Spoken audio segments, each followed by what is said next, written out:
Is it possible to hack a biological human being? We speak to Moran Surf, a neuroscientist. And how to manipulate the memory process itself. Due to so much progress of technology, the answer is yes, it might possible. Are you also being hacked or being used by someone whom you don't know? Maybe yes. So how is it possible to hack a biological entity named human?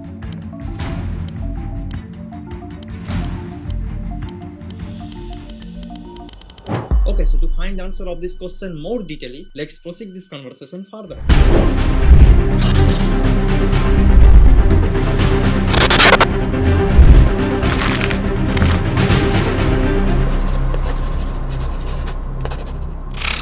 Let me clear one thing before we start digging more deep on this conversation, that you should have basic understanding of algorithm and how it works, because that will help you to understand this topic more effectively. And for that, I'm gonna give you basic explanation of algorithm here. Because whether computer or human, both runs through algorithm. One from electrical algorithm and another one from biochemical algorithm. Algorithm was discovered by a Persian mathematician named Muhammad al-Khwarizmi back in 788, but now the world fully depends on it. So what is an algorithm? An algorithm is a mathematical set of steps that can be used to make calculation, resolve problem, and to make decision. Let's take a simple example to understand how algorithm used to make calculation. If you want to calculate the average between two numbers, you can use simple algorithm. The algorithm says first add the two numbers together and then divide the sum by 2. So when you follow the process and enter the number 8 and 12, you get 10. When you enter 100 and 300, you get 200.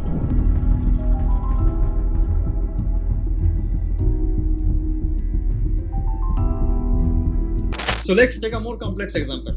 Making tea or coffee with the help of a vending machine is also kind of algorithm. Like when you approach a vending machine and press the button which marks tea, sugar and milk, the machine also follows some set of steps. It drops a tea bag into a cup, pours boiled water in it, add a spoonful of sugar and milk, and here it is, a nice cup of tea. This is also an algorithm. So you can realize that algorithm runs every machine, from a tip of a pen to a helicopter. All follows algorithm to function.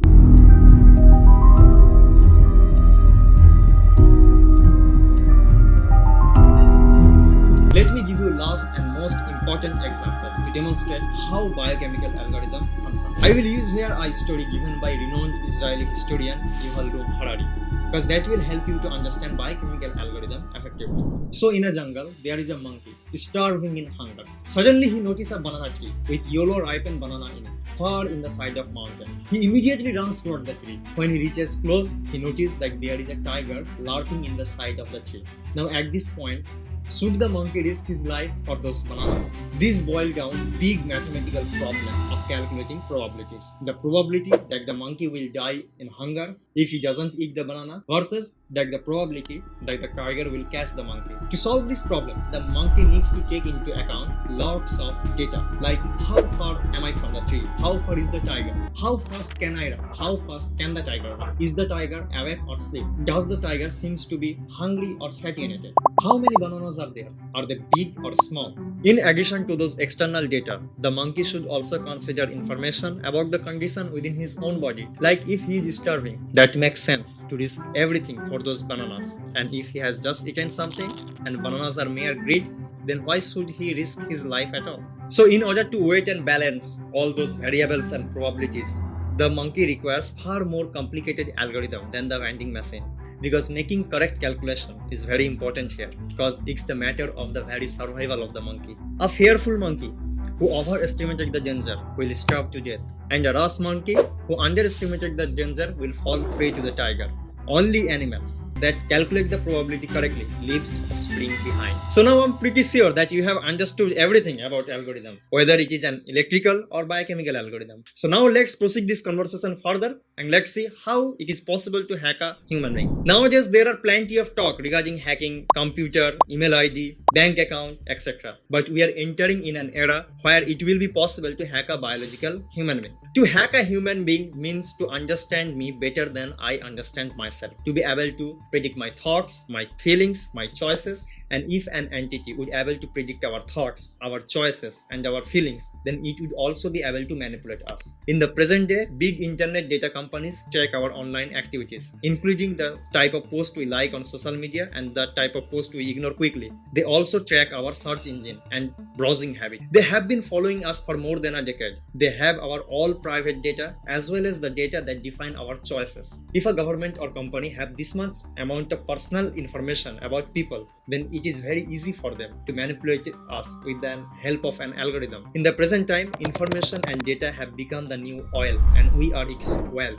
And we all know very well what America and other Western countries did to the Middle East due to oil. In 21st century, our personal data are probably the most valuable resource most of the human still have to offer. But we are giving it away to the tech giant for mere email service and for funny Instagram reels. What do you really need in order to hack a human being? You only need two things.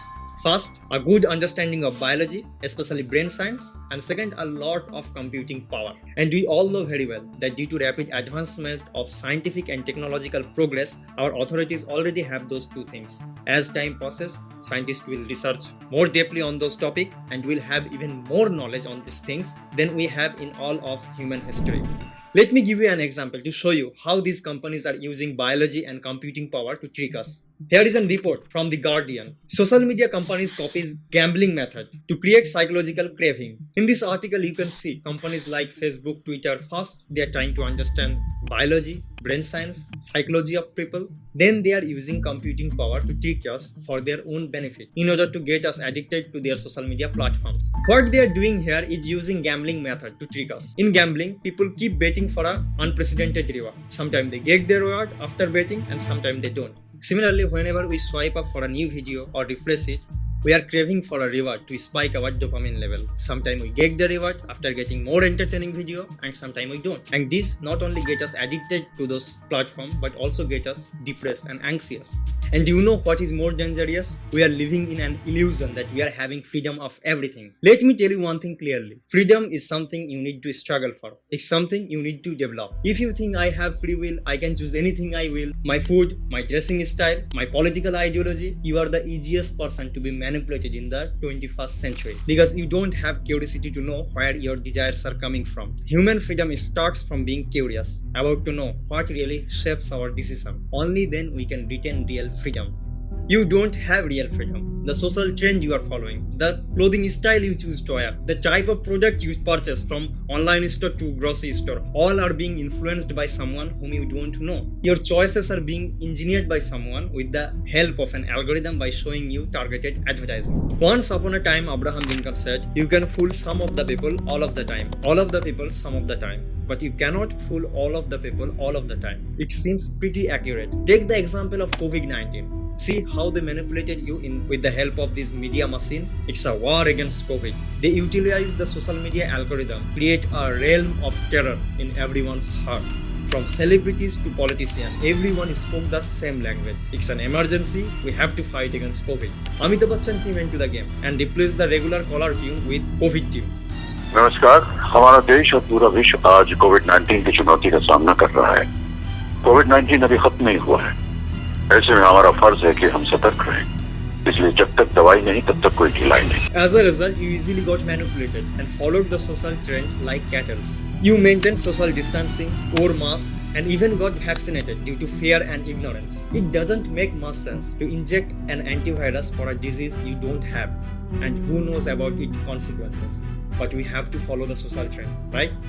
But now it's proven that it was the most fabulous lie ever told. During that time, I and our team were arrested for protesting against lockdown. Interestingly, after the war begins between Ukraine and Russia, the spread of COVID-19 finally came to an end. It seems like focus shifted from propagating more lie about COVID to the war situation. So it is possible now to hack everyone's mind in a single time with the help of algorithm.